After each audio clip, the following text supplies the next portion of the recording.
My run-in with the Mexican cartel. So as a bit of background, I live about 20 minutes from the Mexican border leading into a city in Mexico called Reynosa. It isn't odd to just hop into your vehicle and drive into Mexico for a bit of shopping and authentic Mexican food where I'm from. Obviously, with things getting as bad as they've been, gang violence, and this whole Trump border wall talk, that's changed quite a bit, but pre-2010 things weren't as bad. Anyways, I have family in Reynosa, so we'd periodically head on over for a visit from time to time. This was an all-day thing because if there's one thing Hispanics and Mexicans like to do, it's talk for hours on end. We'd arrive at around 10 a.m. and typically begin the drive back home at midnight.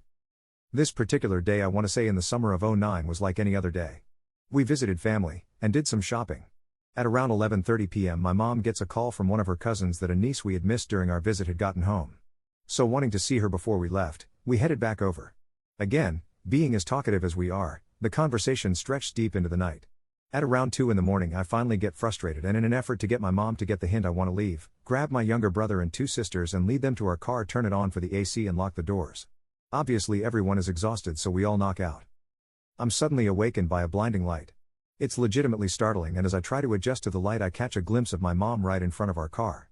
She was standing right by my cousin and both had incredibly concerned looks on their face. I finally regain my eyesight and realize the light is coming from behind me. I turn around to find a massive lifted Ford F-250, black paint job, and window tint so dark you couldn't tell who was inside. I turn back to my mother and notice she now has tears in her eyes, and it almost seems like she's pleading with the truck. It begins to flicker its high beams, filling our Nissan Altima with blinding light, then immediately thrusting it back into darkness. The realization of what's going on begins to dawn on me. The Mexican cartel known as the Zetas were notorious for kidnapping and murders throughout Reynosa and the surrounding cities, and blacked-out vehicles seemed to be their choice of transportation. The truck begins to rev its engines, almost like it's taunting my mother, daring her to move.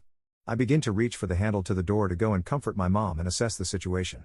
My mom immediately notices and mouths for me to stay put. I oblige, but the panic and helplessness of the situation begin to overwhelm me as I begin to fear for my family's life. I will always remember what happened next. My mother suddenly sprinted for the driver's door. The second she moved, I unlocked the car and heard the truck begin to shift into gear behind me. My mom basically tears the door from its hinges open and flies in, flooring the gas pedal before the door is even fully closed. We haul ass down the bumpy unpaved road with the truck not far behind. I look at my mom and tears are just pouring from her face. She's crying out to God for help as we're reaching speeds well over 80 miles per hour in a residential area.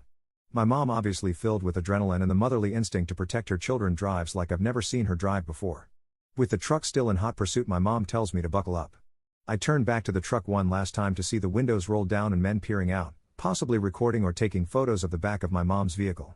My mom avoided traffic, nearly wrecking twice, but was determined to not stop until we reached the U.S. border. About 5 miles away from the checkpoint, the truck stopped following us. We were able to breathe again.